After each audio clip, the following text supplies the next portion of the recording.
Getting around can be extremely tedious and actually pretty hazardous in Dragon's Dogma 2. And though there are means of travel like the ox cart and using the 2 feet you're given at the beginning of the game, there's an even faster means of travel if you wish to reach your destination in the blink of an eye. There are several fast travel points, also known as Portcrystals, located in different towns across the map. But in order to use them, there's a few things you have to do first. In this guide, we will discuss fast travel in all of its forms in Dragon's Dogma 2 and where you can find or purchase Ferrystones early on. Let's start with why you might want to use ox carts even though they are quite limited.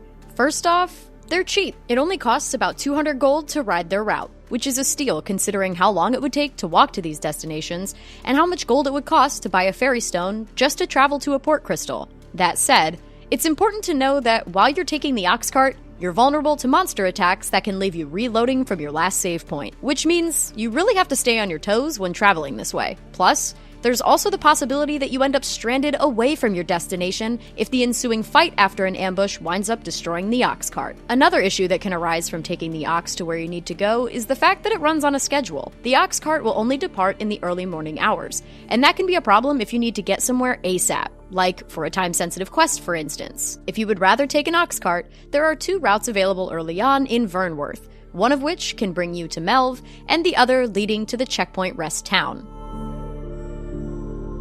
Portcrystals are what fast travel points are called in Dragon's Dogma 2, and finding them all can be a bit of a task. The first one we found was in Vernworth, right here on the map beside the inn, right in the corner. In order to unlock these fast travel points, you need to interact with the purple Portcrystals. Once that's done, you can fast travel to any Portcrystal that you have unlocked, which requires spending a Ferrystone. But where do you even get Ferrystones? Ferrystones can be obtained by completing certain quests and tasks, opening up particular chests, and one is even given by the Vernworth Vocation NPC when you turn in your very first Seeker's token. But they can also be purchased from certain vendors if you have the coin to do so. Just don't be fooled by fake Ferrystones that are sold by certain forgers. There is also a vendor within Vernworth, which is one of the first major towns you encounter on your journey through the questline. He can be found right here inside of the town, but be warned, they're not so cheap, as they cost 10,000 gold from this specific vendor for 1 Ferrystone. Ferrystones can also be found in the wild,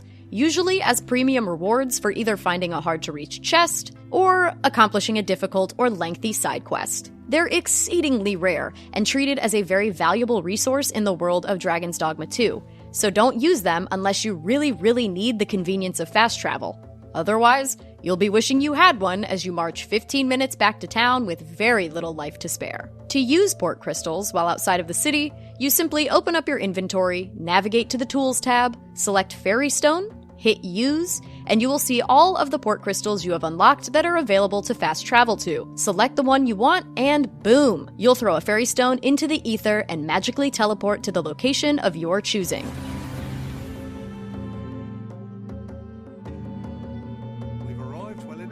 Super simple, right? One last note is that much later in the game, you'll eventually get portable Portcrystals that you'll be able to place down from your inventory and use as a fast travel point you can reach via Ferrystone that can also be picked up and placed somewhere else. That's gonna do it for this guide on fast traveling in Dragon's Dogma 2. For more, head on over to our growing wiki pages, and as always, for all